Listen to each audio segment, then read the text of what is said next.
Not a day goes by that is free from conflict. Every day, it appears we are constantly dealing with people that just seem to push our buttons. Why is that? Well, we're human, and in relationship with one another, we have conflicting needs, goals, and values. We have imbalances in our access to resources, and there are differences in opinions about the rules that should govern everyone's conduct. So, we argue. The way we respond to conflict has its roots in our upbringing and culture. Some of us can argue ourselves into exhaustion, and some of us will rather take cover and wait out the storm. So, if we're going to build conflict resolution capacity, doesn't it make sense to find out our default conflict response style so we can practice making better choices in the future? Let's take a look at the Thomas Kilmann conflict model, which illustrates how people typically behave when faced with an uncomfortable situation. As we go through each style, be on the lookout for your default. At the top left of the quadrant is competing. This is a win-lose style. An individual pursues his own concerns at the other person's expense. They use whatever power seems appropriate to win their position.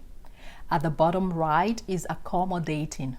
This is a lose-win style.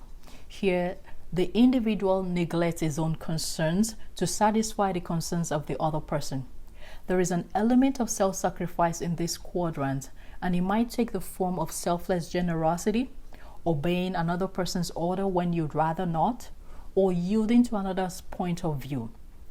At the bottom left is avoiding, a lose-lose style. Here, the person neither pursues his own concerns nor those of the other individual. It might take the form of diplomacy, where they sidestep or postpone an issue until a better time, or simply withdraw if it's a threatening situation.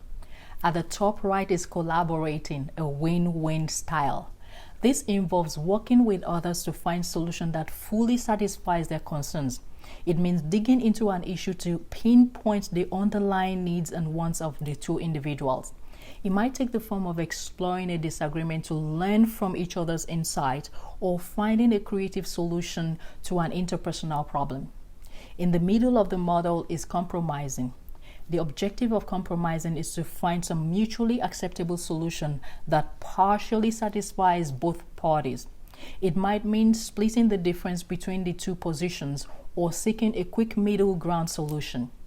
Now, it looks like the goal of the model is to compromise.